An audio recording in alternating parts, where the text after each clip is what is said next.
દહેજ જીઆઈડીસીની vision products કંપનીમાં ભીષણ આગ, 7 કિલોમીટર દૂર સુધી સંભળાયો ધડાકો.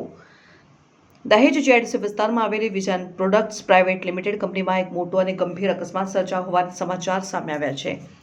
કંપનીના પ્લાન્ટમાં અચાનક પ્રચંડ બ્લાસ્ટ થતાં ભીષણ આગ ફાટી નીકળી હતી. આ વિસ્ફોટ એટલો શક્તિશાળી હતો કે તેનો અવાજ આશરે 7 કિલોમીટરના વિસ્તાર સુધી સ્પષ્ટપણે સાંભળવા મળ્યો હતો, જેના કારણે આસપાસના વિસ્તારોમાં ભારે ફફડાટ ફેલાઈ ગયો છે.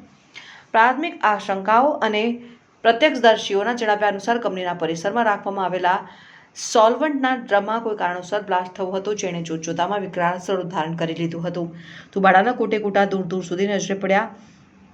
આગ લાગવાની આ ઘટના બાદ કંપનીમાંથી કાળા ડિબાંગ ધુમાડાના ગોટેગોટા આકાશમાં દૂર દૂર સુધી ફેલાઈ ગયા હતા, જે માર્ગ પરથી પસાર થતા રાહદારીઓ અને અન્ય કંપનીના કર્મચારીઓને પણ સ્પષ્ટ દેખાતા હતા અને સમગ્ર પ્લાન્ટ આગની લપેટમાં આવી જતા સ્થિતિ અત્યંત ગંભીર બની ગઈ હતી. ઘટનાની ગંભીરતાને ધ્યાનમાં રાખીને તાત્કાલિક ધોરણે તંત્રને જાણ કરવામાં આવી હતી.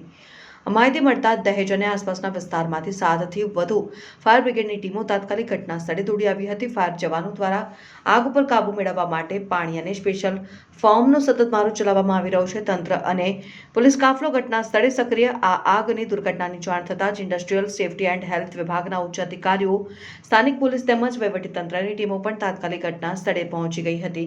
સુરક્ષાના ભાગરૂપે પોલીસ કાફલા દ્વારા કંપનીની આસપાસનો આખો વિસ્તાર કોર્ડન કરીને સીલ કરી દેવામાં આવ્યો છે, જેથી કોઈ અનિચ્છનીય બનાવ ન બને અને બચાવ કામગીરીમાં કોઈ અડચણ ન આવે. સદનસીબે કોઈ જાનહાનિના અહેવાલ નથી. હાલની પ્રાથમિક માહિતી મુજબ આ ભીષણ આગ અને ધડાકામાં સદનસીબે કોઈ પણ પ્રકારની જાનહાનિના અહેવાલ પ્રાપ્ત થયા નથી, જે રાહતની વાત છે. જોકે આગ લાગવાનું ચોક્કસ કારણ હજી સુધી જાણી શકાયું નથી. ફાયર ફાઇટરોની ટીમ દ્વારા આગ પર સંપૂર્ણ કાબુ મેળવવા માટે ભારે જહેમત ઉઠાવવામાં આવી રહી છે. આગ સંપૂર્ણપણે ઠર્યા બાદ જ નુકસાનનું સાચું પ્રમાણ અને આગ લાગવાનું અસલી કારણ બહાર આવી શકશે. વહીવટીતંત્ર દ્વારા સમગ્ર ઘટનાની ગંભીરતાથી તપાસ હાથ ધરવામાં આવી છે.